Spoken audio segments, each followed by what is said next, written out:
Hey,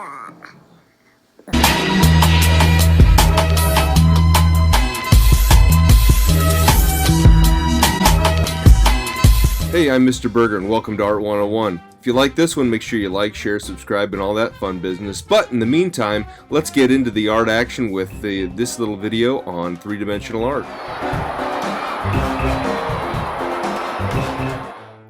Now, what do I know? I color for a living, but I do know a little something about three-dimensional art.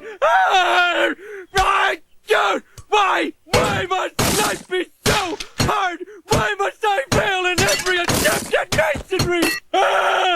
In my professional art career, I've spent all of my time focusing on two-dimensional work, drawings, paintings, things like that. But that doesn't mean that I don't appreciate or have knowledge of three-dimensional works, and I really want to spend a little bit of time right now looking at three different aspects of three-dimensional work. I want to look at work that is relief, I want to look at works that are high relief, and I want to look at works that are freestanding. Typically, sculpture is three-dimensional work that exists in the round.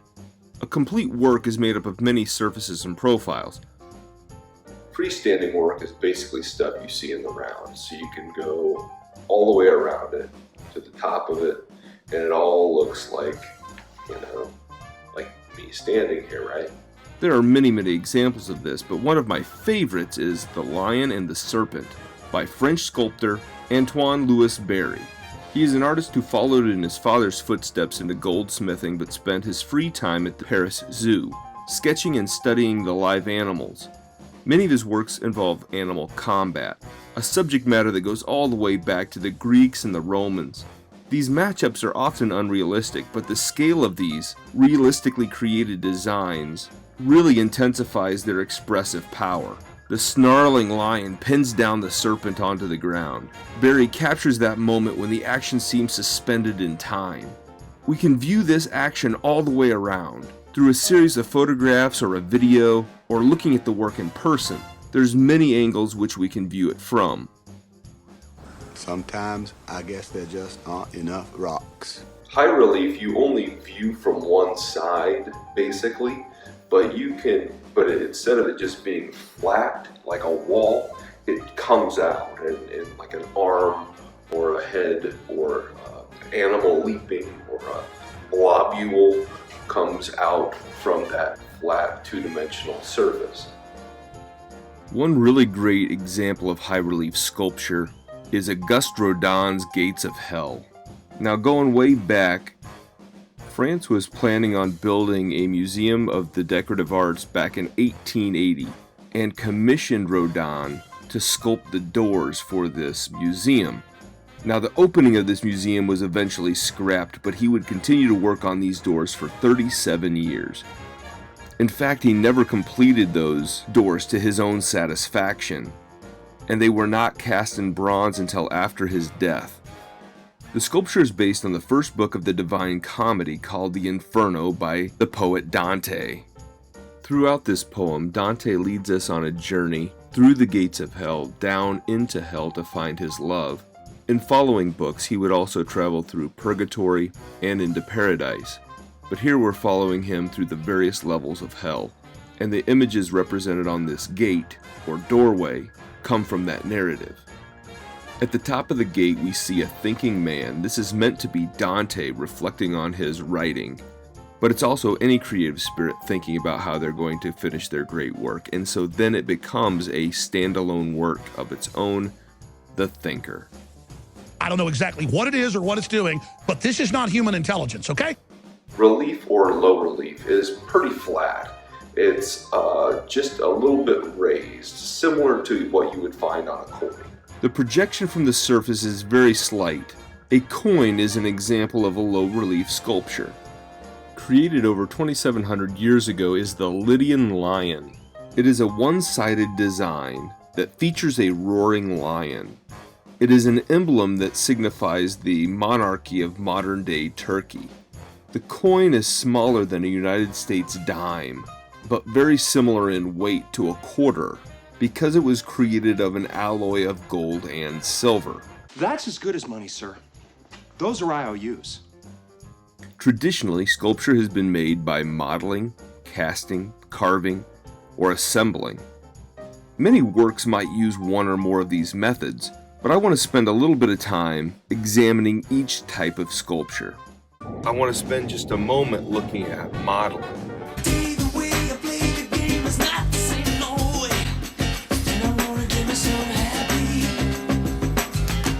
And not like models like on a George Michael video.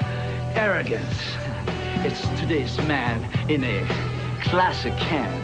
Or models like the model Rick Martel. Laughable, man. But I'm talking about artwork modeling. Modeling is usually an additive process.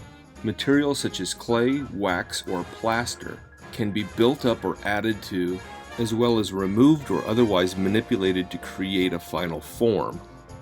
Seated male whistle figure is an example of hand-created modeling. The Mayan people who live in modern-day Mexico, Guatemala, and Honduras use clay to create many functional forms and naturalistically created works. Often clay, wax, or other modeling media are soft and require a more rigid inner structure or support. This is what we call an armature.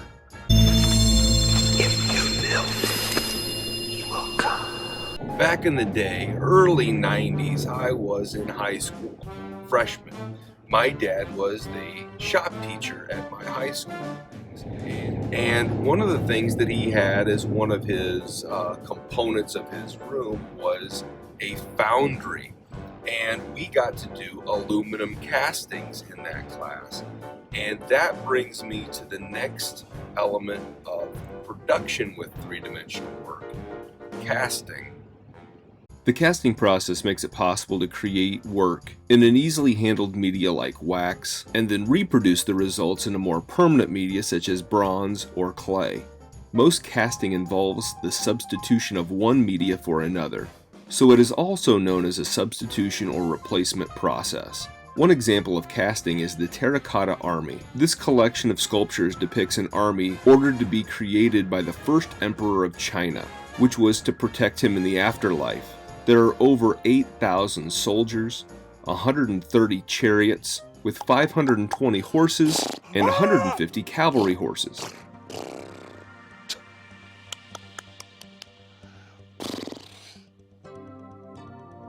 That's the sound of horse. Casting has several steps in the process. First, a mold would be created for each component. In this case, the head, arms, legs, and torso would be created separately. At least 10 face molds would have been used so that the army would look unique. Then the piece would be removed from the mold and the casting liquid, in this case a watered down terracotta clay, would have been poured into the resulting hollow cavity. Once the casting liquid has hardened, the material would then be removed. When completed, the assembled figures would also have been painted. The terracotta figures were then placed into the pits in a precise military formation according to the rank and duty of each sculpture. Inconceivable! In recent years, many sculptors have turned to modern synthetic materials such as plastics, which can be cast and painted to look like a variety of other materials.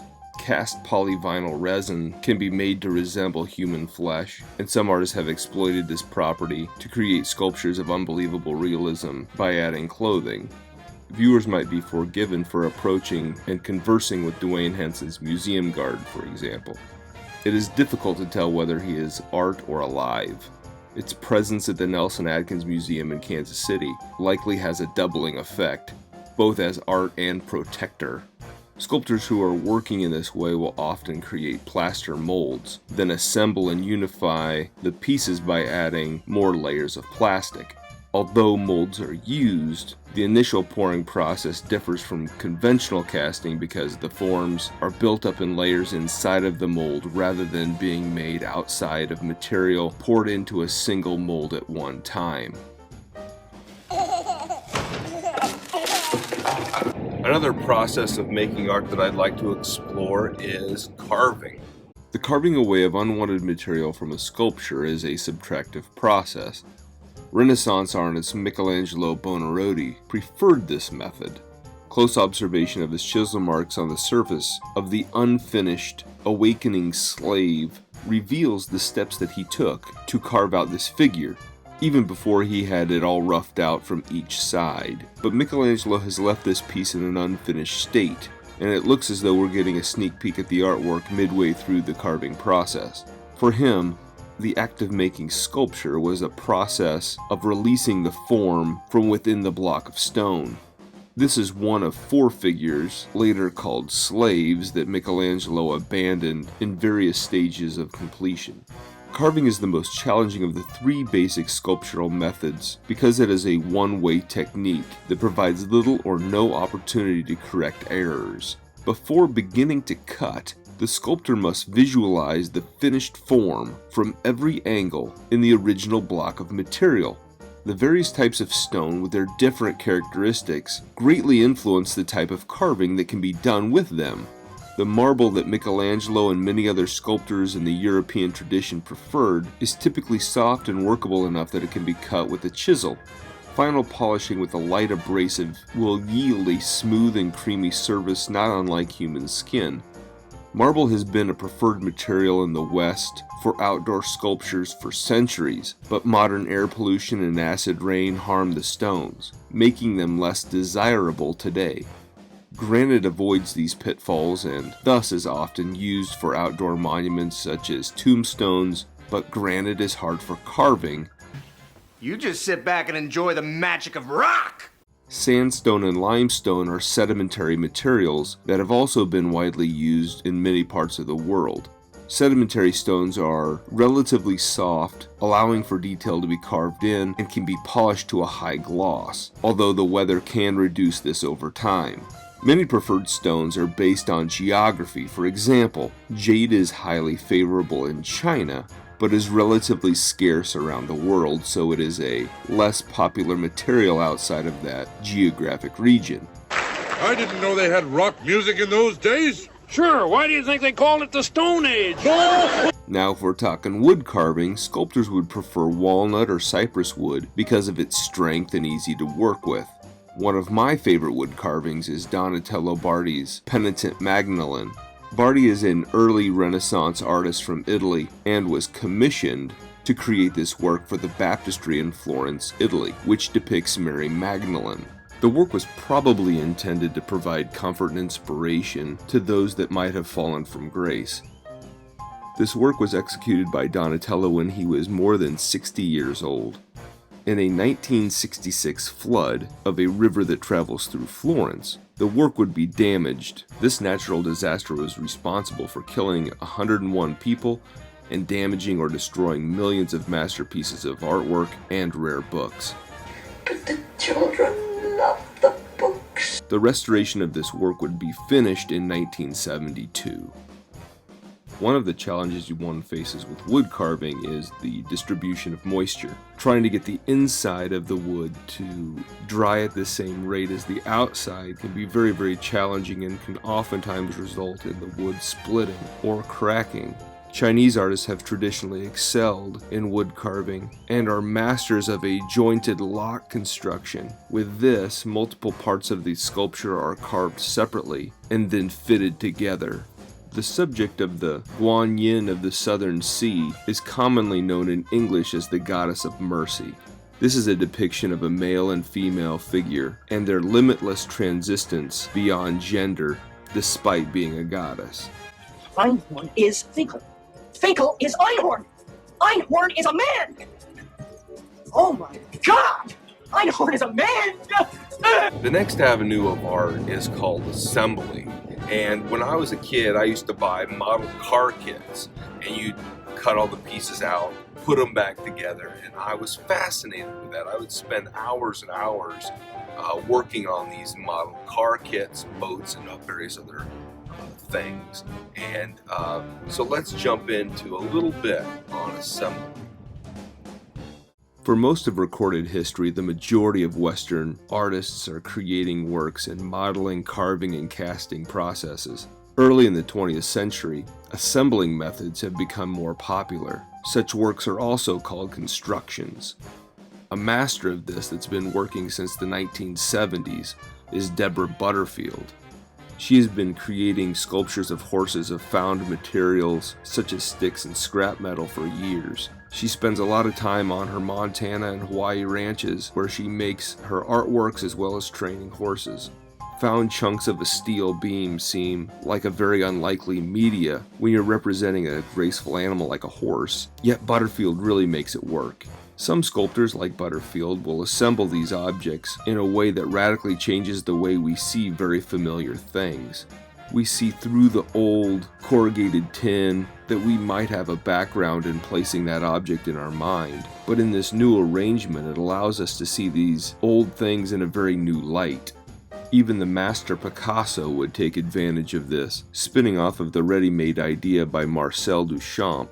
For his attempt at the ready-made, Picasso would create the bull's head, a work created by a simple juxtaposition of a bicycle seat and handlebars.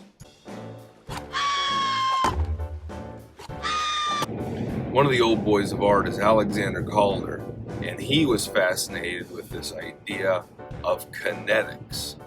Calder was among the first to explore the possibilities of kinetic sculpture, or sculpture that moves. Work such as his rather large, triumphant red is often called a mobile because the suspended parts move in response to the small air currents in the room. The title mobile was given by fellow artist Marcel Duchamp. Duchamp noticed the obvious movement of the sculptures and said that they must be called mobiles because of their mobility. It should be noted that Calder also made artworks that did not move at all. Dada sculptor Jean Arp named Calder's stationary works stables. I thought my jokes were bad. Most artists working today work in a wide range of media in a single artwork.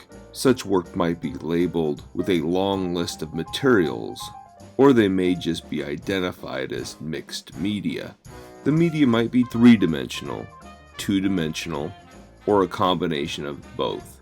Often, the choice of media expresses some cultural or symbolic meaning.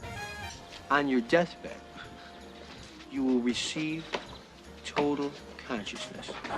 Well, isn't that special? As an art instructor, I found it important to have elements of art history embedded into all my courses. At the same time, art appreciation was almost exclusively art history, and then I would have a pretty large unit in my basic art courses, which I had two. In those art courses, I would have basically art that would focus on before the 20th century and contemporary art history. In the contemporary art history, I always had a little mini unit or a focus on installation, environment, and site. Many artists use three-dimensional media in an altogether unique method of altering a space. These are alterations of an installed space, an environment, or a site-specific work.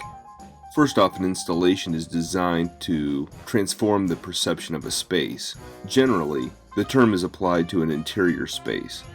Installation emerged on the art scene out of environments made from about 1957 onward. Environmental art is a range of artistic practices that can be seen in nature. More recently, environmental art has become a focal point of exhibitions around the world as the social and cultural aspects of climate change come to the forefront. This work embraces a full range of landscape and environmental conditions from rural to the suburban to the urban. Site-specific art is created to exist in a certain place. It was introduced in the mid-1970s by young artists who had started executing public commissions for large urban sites. In its largest sense, it applies to work made by an artist in the landscape, either by radically manipulating the terrain in a remote area to produce an earthwork, or by creating something that can be removed so that the terrain is not permanently altered. Regardless of the level of permanence the artwork has, all of these works are very much dependent upon the location that it's placed, and to restructure the viewer's conceptual and perceptual experience of the location through the artist's intervention. One of the first artists to explore the ideas of installation, environment, and site was a painfully shy artist by the name of Joseph Cornell. He was spending money on collections to buy small and unique little things. By the early 1930s, he began to place these little objects into wooden boxes that were fitted with glass fronts. These types of installations became known as assemblages. These assemblages would revolve around the idea of birds, travel, photography, music, art history, astronomy, and so forth. Many of these assemblages were created to entertain his brother, who he was caring for, and also was suffering from cerebral palsy. Environmental art is a range of artistic practices that can be seen in nature.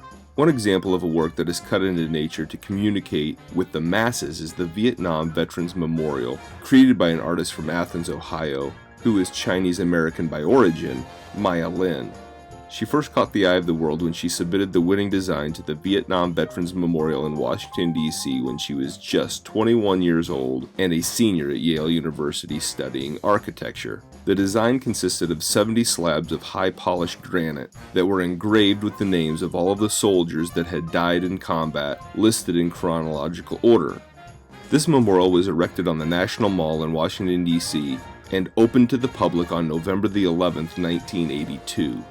Site-specific art is created to exist in a certain place.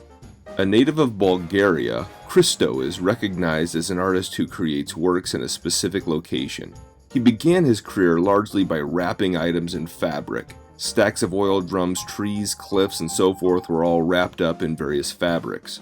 His environments are very much site-specific, like surrounded islands near Miami, Florida, the 24-mile-long running fence in California, the Gates Project, which was located in Central Park in New York City, or over the river that took place in Canyon City, Colorado. There are occasions where all three are happening simultaneously. We see this with the artwork of Robert Smithson, who is known for creating installations, environments, and sites. He did this by creating two distinct categories of artwork, sites and non-sites. The non-sites actually begin with an actual site. From this location, three types of artifacts are collected: documents, geological artifacts, and a container. The documents are placed on the gallery walls. Usually this takes the form of maps, photographs, and other text-based sources from the actual site. The geological collections are placed on the floor in the gallery space in the constructed containers. Oftentimes, these geological objects are presented along with mirrors and other things too. In the 1960s, he began to plan for even larger site-based projects. He began to create earthworks. Simply put, an earthwork is an artwork that is made up in nature, and its location is a specifically selected spot by Smithson. Obviously, because this work is designed specifically for this site, the only place the artwork can be seen is in person at the specific location. His most famous example is the Spiral Jetty. In 1970, he finished the enormous 1,500-foot long and 15-foot wide spiral rock and dirt jetty that projected into the Great Salt Lake at Roswell Point in Utah. 6,650 tons of material were used to create this work. He once said, "Well, it took 2 weeks of actual construction and about 2 months of negotiation and preparation. I was very pleased and very happy after I made it." If you look at a culture in terms of art, it almost always begins with something utilitarian that is being decorated to be more pretty. Let's look at the arts of Africa. The art in Africa is utilitarian objects, cups, bowls, religious statues, things that have a purpose. And every single one of those objects that has a purpose is decorated or created to have a beautiful component to it. And so we have to look at art not only as something beautiful at times, but also as something that has a function. Many artists throughout history have found that their artistic works could work along the same lines as something functional or useful. They create works that challenge our ideas of function, either by making works that look like useful things, or by actually creating useful objects of such beauty that they are more for display than their actual intended function. An excellent piece of pottery, a book of illustration, or the design of a sweet hot rod can all be seen as great works of art, but also have a primary function. Thinking sucks. The ceramic work of the renowned Japanese potter Shinho Kenzaki fit the notion of the art that fits both function and beauty. These works show the functional application of pottery, taking all aspects of the finished product into account in the creative process. Jars, bowls, urns, and teapots all have a rustic beauty where the form meets the function, highlighted by a beautiful glaze in a wood-fired method. No matter who you are, no matter what you do, everyone can find value in this technology. Metal is a strong and pliable material that has served many functions over the years. Early metalsmiths created tools, vessels, armor, and weapons. One such functional object was a raiton, a kind of vessel that normally has the shape of an animal head or horns. These vessels were very common in the Middle East, Asia, and Greece. The word raiton comes to us from Greece, verb meaning to run through, functionally used to aerate wine. The wine would be poured at the top of the funnel and then come out a spout between the lion's front legs. I invited y'all out here for this advanced tutorial. The living quality of materials such as wood can give a certain life to handmade objects. Without question, one of the greatest architects the United States has ever produced was Frank Lloyd Wright. But not only did he design architectural masterpieces, but also other things such as furniture. His building designs oftentimes exist in harmony with nature. Whenever possible, Wright designed his furniture also with these ideas in mind. Wright designed the furniture for his projects to ensure the affinity between a building's interior and exterior was still in contact. Wright's wooden chairs and tables for his Prairie House of the early 1900s have a sleek form that very much mirrors the architecture. We can see both influences of Japanese design as well as the arts and crafts movement. It feels totally ridiculous. It's like, why do I have to be in camouflage? Fiber arts, including such processes as weaving, stitching, basket making, surface design, wearable art, and handmade paper making. Some traditions on these art forms are passed down through the generations. In Gee Bend, Alabama, quilters have been gathering together for over 100 years. The work that they produce, like this one from Jesse Petway, has minimal planning in advance. Certainly this work provokes a spontaneous look. Three-dimensional art. I love that story.